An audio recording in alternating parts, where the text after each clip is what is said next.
Hello नमस्कार, मी स्वाती तुम्हा सर्वांचं स्वागत करते आजच्या एका नवीन व्लॉगमध्ये।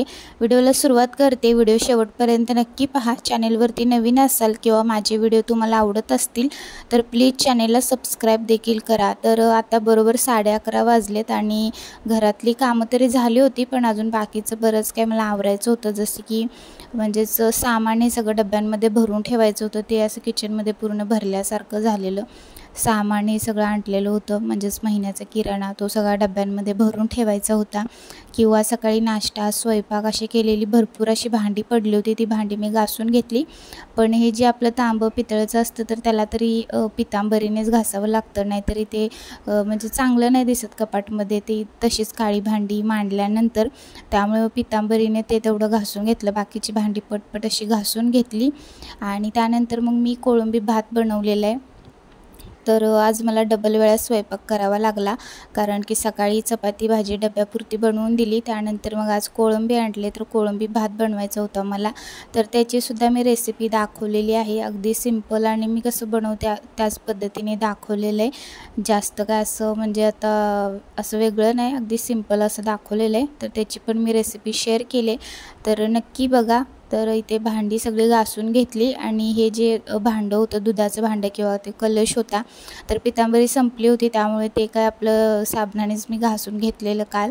आणि इतकं काळं पडलं होतं, त्यामुळे मग साबणाने स्वच्छ असं घासून घेतलं। आणि मी आत्ताच एक व्हिडिओ बघितलेला इंस्टाग्रामवरती, जे की सायट्रिक ॲसिड काय तर आहे ना, तर ते पाण्यामध्ये टाकून त्याच्यामध्ये भांडी आपण त्या पाण्यात बुडवली भांडी तर अगदी छान स्वच्छ अशी निघतात असं मी बघितलेलं।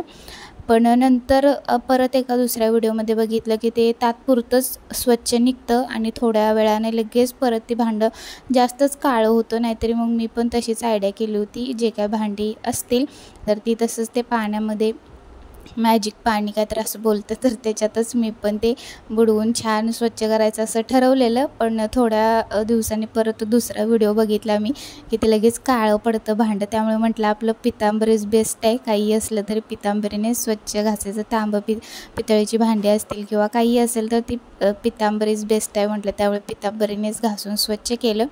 तर आता इथे मी बनवत होते तो म्हणजे कोळंबी भात। आणि कोळंबी तुम्ही बघितली असेल किती मोठी अशी होती, चांगली होती, त्याच्यामुळे त्यांनी आणली होती।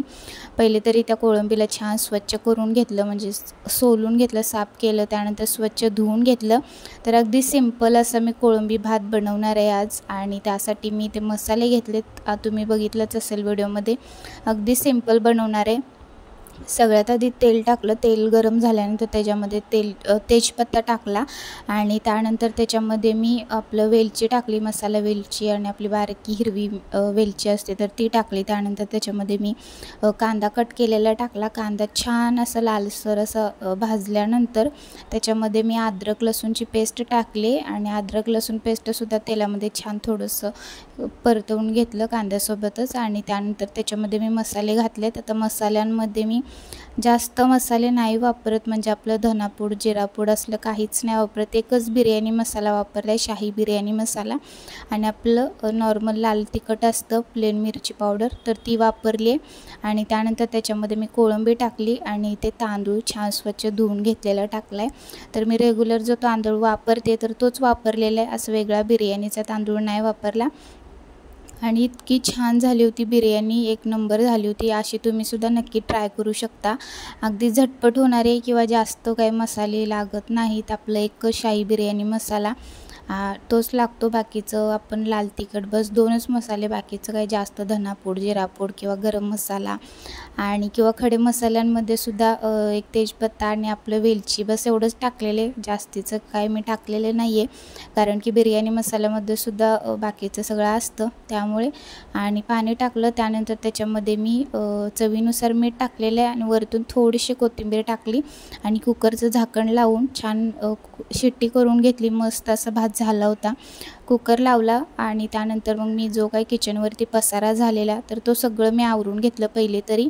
आणि त्यानंतर आता मी सगळं जे काही सामान आणलेलं होतं तर ते सगळं डब्यांमध्ये भरून ठेवायचं होतं मला। तर आता ते कालच आणलेलं सामान संध्याकाळी, आणि काल मला झालं नाही डब्यांमध्ये सामान भरून ठेवायचं, त्यामुळे आत्ता भरायला घेतलं, नाही तर ते असंच किचनमध्ये पसारा दिसत होता, त्यामुळे आत्ता भरून ठेवलं।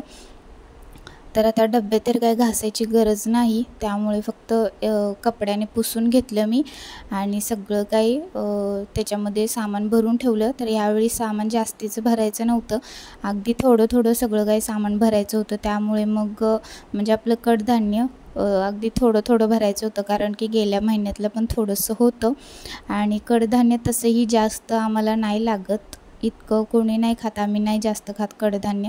कधीतरी वाटलंच तर म्हणजे डब्यासाठी भाजी काही बनवायची नसली तर अधूनमधून भिजवत असते मी कडधान्य आणि तेच डब्याला बनवून देत असते.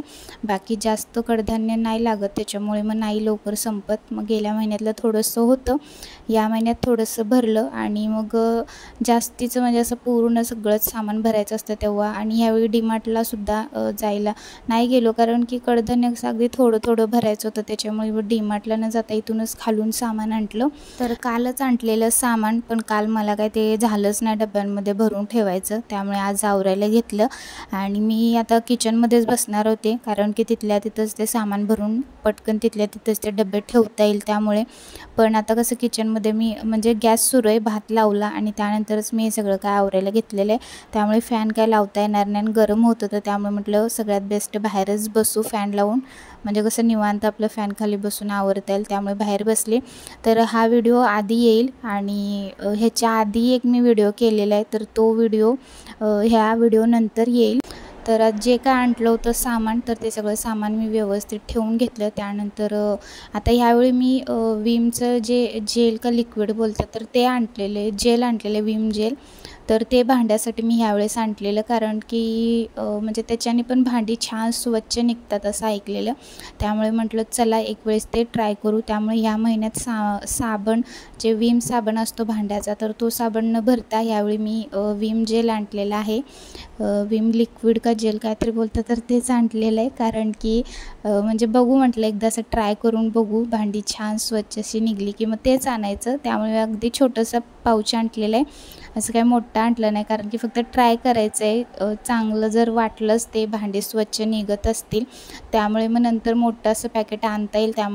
कारण कसं म्हणजे आत्ताच एवढं मोठं पॅकेट आणलं आणि ते नाही आवडलं किंवा भांडी नाही निघलीत व्यवस्थित, तर त्यामुळे मग ते उगाच खराब व्हायला नको किंवा जबरदस्ती ते वापरून टाकायला नको. त्यामुळे म्हटलं की छोटंसं पॅकेट बघू आणून, आणि चांगलंच वाटलंच तर मग परत आणि आणता येईल. त्यामुळे छोटंसं पॅकेट आणलं आणि जे काय साबणं ही सगळी होती तर ती सगळी ठेवून दिली. मी बाकीचं म्हणजे भात लावला होता कुकरला आणि भात होईपर्यंत मी बाकीचं ते सगळं काय आवरून घेतलं आणि तोपर्यंत भातसुद्धा झाला आणि मला सगळं काय आवरता वेळ पण गेला आणि भूक पण लागली होती. 2 तरी वाजले होते आता, म्हणजे 1:30-2 वाजले होते आता. मी भात थोडासा उशिरानेच बनवायला घेतलेला, कारण की आता खाणारं कोण मी एकटीच होते, त्यामुळे म्हटलं मस्त गरमागरमच बनवू आणि जेवण करून घेतलं. त्यानंतर आमचे ते बाहेर पॅसेज धुण्यासाठी पाणी आलेलं, त्यामुळे मग ते एक धुवून घेतलं. तर बाहेरचं अगदी छान स्वच्छ असं धुवून घेतलं. रोज कसं आपलं तेवढंच पुसून घेतलं जातं आठवड्यातून 1-2दा, पण असं पाणी आल्यानंतर छान स्वच्छ घासून असं धुवून घेता येतं.